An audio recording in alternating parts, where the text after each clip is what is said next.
Welcome back to the reality, guys. I'm your host, Billy Blinks, joined as always by my co-host Brian. Go on, everybody. And more importantly, Darren Blackett, contestant, MILF Manor 2. Brother, thank you for joining us. Oh, you're welcome. Glad to be here. I appreciate you. Everybody, we were talking in the pre-show. Darren, right in. It's something I didn't think of. MILF Monday, Manhattan. We're probably going to start doing for the reviews now. I think that is just apropos. So thank you for the idea, sir. You're welcome. A MILF Manor, smoked Manhattan. Got to do it. There's some marketing out there for you. But yeah, so listen, we're really excited to talk to you. Obviously, we've had some conversations with some other cast members, and I'm kind of reiterate the same thing I've reiterated to the other cast members. We've really enjoyed the season so far. We reviewed last year, and we definitely weren't as kind last year. We just get a great vibe from you guys that everyone's there. They're there to enjoy themselves. You obviously did not know what you were fully getting yourselves into, and you all kind of really rolled with the punches. Especially for yourself, Darren, because I think, besides everyone knowing you from some of your takes was the crushes. So I just want to ask you overall, what was the vibe for you there in the house, and kind of how was the kind of a little bit different for you, obviously being less mobile than everyone?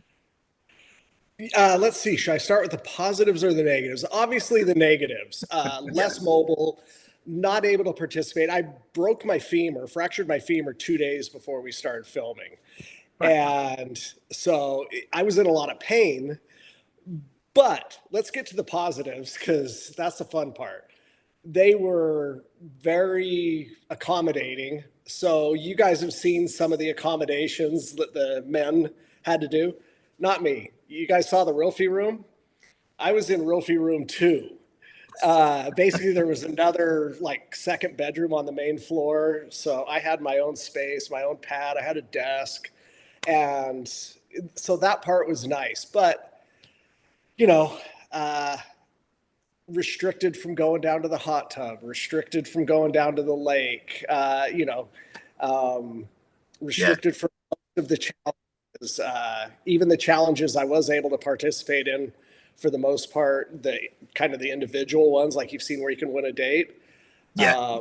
And you'll see some coming up. I very well couldn't go on some of these dates. There's no way. Can you imagine me trying to go on the tantric yoga date? Listen, we've tried to put ourselves in plenty of your guys' shoes, and it's not easy. And again, it's something I give everyone credit for if we're going through it. But I do want to kind of talk about the premise here and kind of how you got yourself on the show. So what piqued your interest in reality TV, and then kind of just what was your process of getting cast or even just having interest in the show?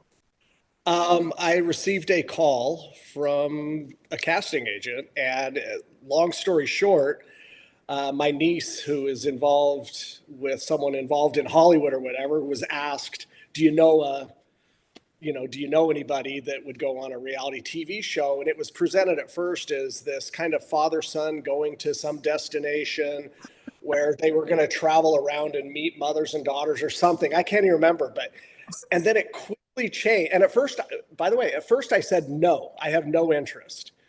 And my son called me up and he's like, "Dad, come on, it'll be awesome." So I was like, "Oh, whatever, I'll talk to him. I don't think they're going to pick me because I'm kind of an ass." And lo and behold, they picked me, but then they said the show changed. So I'm going to be on Northern Love, which is a older, age appropriate or age, specific show. And my son was going to be on a show called Cuffing Season, which was an age appropriate. So we didn't know if we were going to be in the same location. He thought he was going to Puerto Rico. I knew I was going to Canada. I didn't find out he was going to Canada until the day before he left. And then we started what's going on here? But still didn't know for sure. But then I didn't meet any of the other dads until right before we pulled up to the house.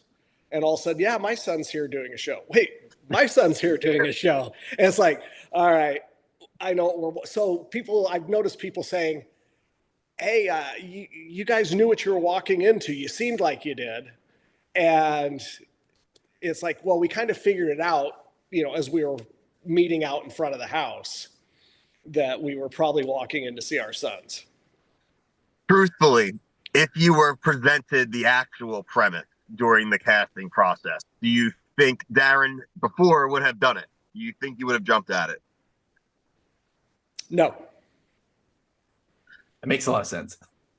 No, I especially because I had never heard of the show. I had never seen season one. I did watch season one after we got back. Okay. And so, but yeah, no, I don't think I ever wanted to go on a show where I was competing with my son. Whether it be younger women, older women, I just don't want to compete with my son for women. Yeah, that was gonna actually be my main question is like how did they get you guys both to be on the show at the same time? Like that was that was like kind of blowing my mind, like how they got it. And that they're kind of sneaky, and I kind of like got to give them credit for that. Yeah, I give them a lot of credit for it because we were all sitting, all the dads were sitting out there going, man, they got us. They got us. And I know you saw the reaction from the sons. Mm-hmm. Oh my God, yeah. Yeah, they were like, and I don't know if that was as much, they were all going, oh shit, our dads are here. Now we got to act a little more normal. Or, oh shit, our dads are here. We're not gonna win anything. Both probably. You and your son seem to have a really great relationship, a great friendship, obviously, as well. Obviously, Brian and us ourselves being young parents is really cool to see. But, you know, do you think, in the idea, do you think that you or your son has more game? My son is giving away his answer, Brian. My son is very competitive. So as soon as I say this, look, I've got a lot of years on him. And I've been single for 13 years. So I have, I think I've got more game than him. Let's just put it at that. I've got more. He hasn't had game for 13 years. He's just turned 24. So, yeah. I think that's fair. Fair. That's fair. I think it's very fair. And frankly, like I said, I think the dads on the show have dealt with the circumstances way better than the sons have. The sons are, even now we're like week 6, 7. There's still a few of them that seem like, I just can't believe I'm still here with my dad, right? And I think you guys kind of moved on from that. It seemed like you guys kind of just, once it was there and the premise was event, you might as well just kind of live with it. So I asked a few of the cast members this. I want to get your opinion. Overall, if you were to just describe the vibe of the house, your time there, what was it like? All in all, the vibe was really, really good and positive. I think the cast mostly, I mean, we've all seen some of the drama, but came together and just created kind of this, I've compared it to being in the military. You make bonds way faster than you ever would in the real world, in the outside world. Yeah. And I'll say this, the sons, all of them call me Pops. They all became like other sons to me. The dads, we were all talking about it. It's like we all went to college in the same fraternity together. Yep.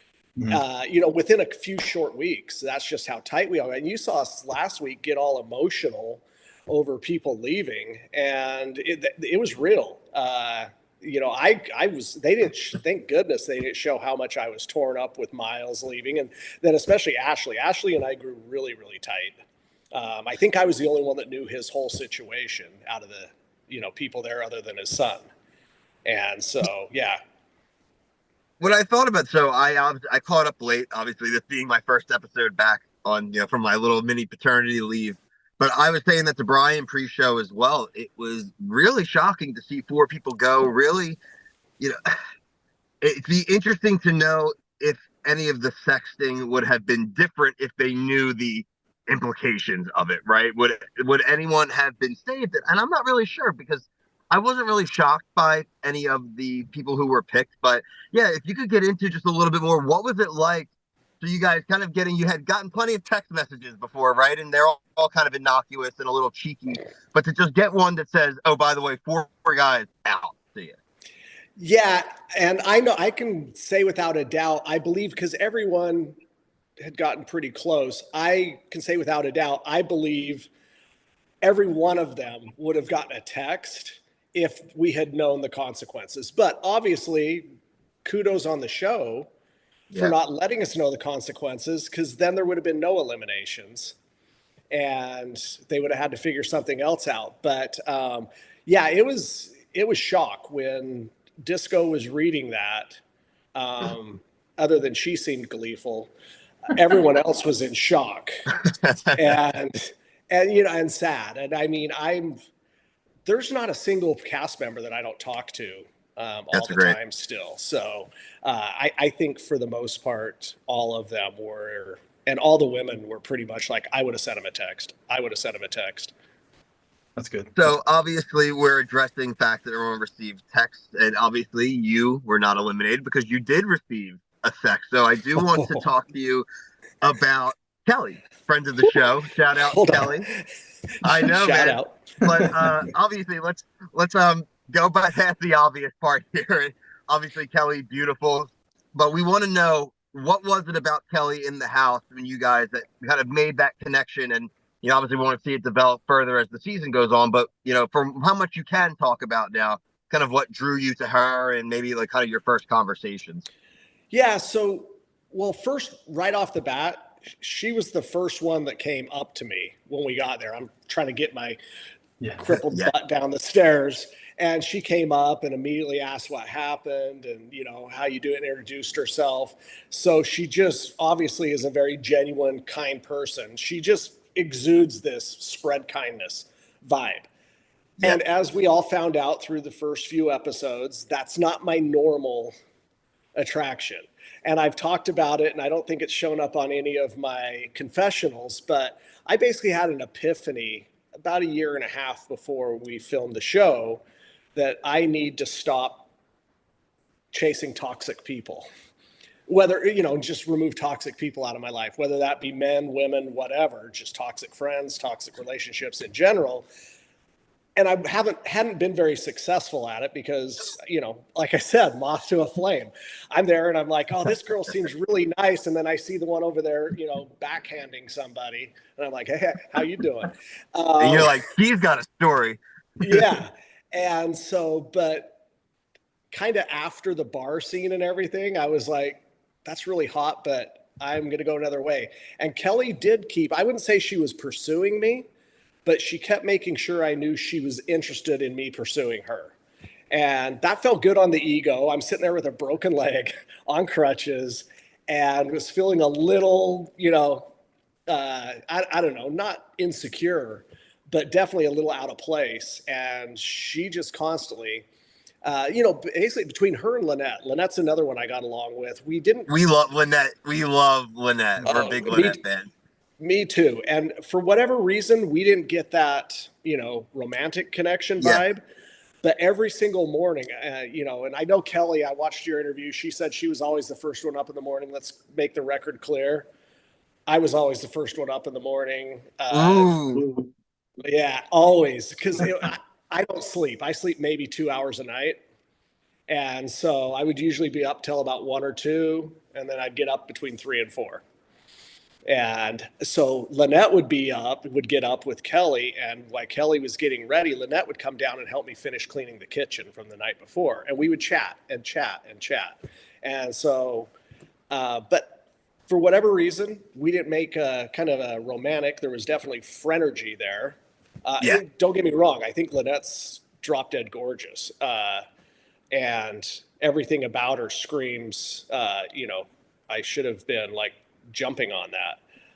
Then by the time I was trying to figure it out, Anthony had expressed an interest in her, and we kind of had bro code. If one of the sons or one of the other guys was like, hey, I'm interested, it was like, okay, go pursue it. If you change your mind or get declined, I'm there. Anthony, you named another one of our favorites there. Yeah. We have you, Kelly, Lynette, Anthony. I love Anthony. I'm a Jersey guy as well. So it's, kind of kindred spirit there. We're just gonna work on something. We have a little side thing we're gonna do on the channel where a lot of the shows we cover, a lot of these people own bars or restaurants and stuff. So we are gonna start to try to go and review and go to some of these guys' places. So like he's definitely awesome. He's on the list. I'll be there next week. Yeah, I'll be with him next week. Nice. Very cool. Very, very cool. Are you visiting the show? I'm visiting there. I have to go up there for work. So cool. I'm gonna see him when I'm there. Are you still in the same line of work? I believe it was the selling jets, right? Yeah. Yep. That's really Private cool. jets. Yeah, I know. And everybody thinks I'm being cocky or arrogant. I see all these things, but I've been doing it for 21 years. Is one of my favorite follows on TikTok is that this guy that sells these private jets to people, and it's wild. So trust me, when I heard that, my ears perked up a little bit. I'm in sales and all too, and I'm like, that's a cool job. Now that's really cool. So, what are maybe some? I think people think it's super glamorous. I'm sure a lot of it is and cool, but like maybe what's like some of the challenges of a job like that? Probably some of the biggest challenges are, especially if you go back to when I was married, small kids, I'm on the road, depending on the time of year and what's Yeah. going on. I could be on the road for 3 days a week, or I could be on the road for 30 days straight. Yeah. And so there's a lot of travel. There's a lot of, look, we deal with the 1%ers and the half percenters and there's a lot of big personalities in that demographic. Yeah. And, so you have to cater to that. It's, if you have any type of kind of alpha personality, like I might suffer from, then, you have to really say, okay, you're the customer. Yes, sir. No, sir. Yes, ma'am. No, ma'am. Yeah. A lot. But mostly it would be the travel. Yeah. That I would say, the being away from home. Right. Go ahead. Yeah, but I wanted to sneak in earlier, but we kind of got lost. Is your leg fully healed? And everything good with the leg? Let's call it 70%. I'm running again. I'm back to the gym finally. I got off the crutches, about 2 months ago? And end of March, beginning of April, I hung the crutches up in the garage, and I had to have them out since. And then about a month and a half ago, let's call it mid-April, I can't call it running. I'm walking. It's like a walk jog. I'm used to running, 7-8 miles at an 8.5 minute pace, and now I'm running 3 miles at a 12-minute pace. So yeah, it's not 100%, but it'll get there. Yeah, I mean, especially it sounds like you sound like a guy that has a lot of routine, so like that definitely like impacted you, and you're not being able to do things you could do. I can understand how that could be like kind of taxing on yourself. It can, because and I think you'll probably see in some episodes it taxes me at the manor too, because I don't want to stop my routines, because I might be a little OCD, and I might have a little ADHD. And so when my routine gets messed up, I just like, oh shit. Oh, can I swear on this? No, of course. Yeah, you can say whatever you want, man. Yeah, no, for sure. Were you a fan prior to this of reality TV? Have you ever been a reality TV guy?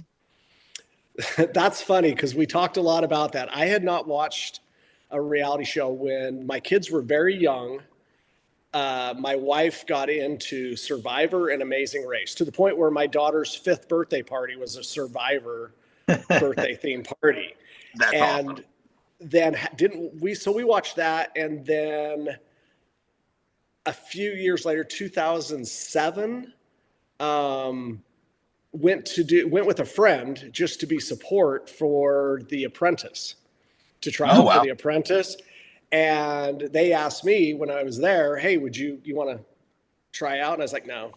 And then they're, oh, just come on and do it. And I made it to the next step. He didn't. Made it to the next step, made it to the next step. I think it was down to like the final 50.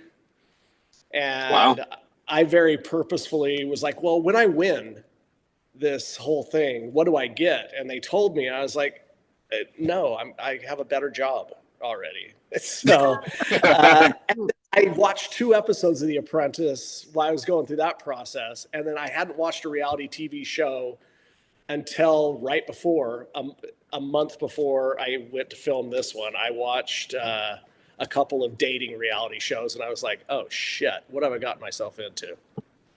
Oh, which ones? Yeah. Let's see. Well, Love is Blind. Okay. Was the one my daughter recommended. You got to watch that. Yeah. And I don't remember the name of the other one, but it was, I do. So there's a show called Naked and Afraid. Okay. Yeah. And they came out with a season called Naked and Afraid of Love. I have not seen that. And I've heard of oh it. my There's God, pairs of naked people. Yeah. it's basically Survivor meets MILF Manor. I don't Yeah. know how else to describe Two it. very different shows you were suggested there. Yeah, so I watched a couple episodes of each thinking, oh, I'm going to get this. If I had known what I was going on, I would have watched the first season and then I would have probably, disappeared in the wilderness somewhere for a month and not showed up. Yeah, just season 2 is way different than season 1. I think it's just a more dating, normal premise, even though it still has its like barriers of kind of like, That was a very I, long answer to no, I don't yeah, watch reality yeah, TV. no, I think that that's was a good fine. answer. I mean, to be fair, a fifth birthday for Survivor. I mean, we watch Survivor, we cover Amazing Race, Love Is everything you named, we cover. So those are good ones, honestly. If you're gonna have a nice kind of variety, I think you have a good one there. So Well, now really I'm cool. watching, I just watch your guys' recaps of everything now. Hey, Appreciate that. we appreciate that, and that's honestly we've got a lot of people that do the same thing. So yeah, people ask us why I do so many videos, and I say, well, it's because now, so when I'm away on work trips, my baby can just watch a ton of videos just on the TV on run, so you can just listen to Dad barking at the screen for 5 hours straight. So Yeah. My son and I were talking, Sam, the Yeah. one that was on the show, we were just talking day before yesterday, and he asked me a good question. And he goes, would you watch this show if we weren't on it? And I had to think about it for a minute. And I was like, you know what? I'm going to admit right now, and I'll admit it here on your show. I would actually watch this show. thank I'm you. kind of hooked on it. And I don't, your guys' show, but no, I mean, he was actually talking about MILF Manor too.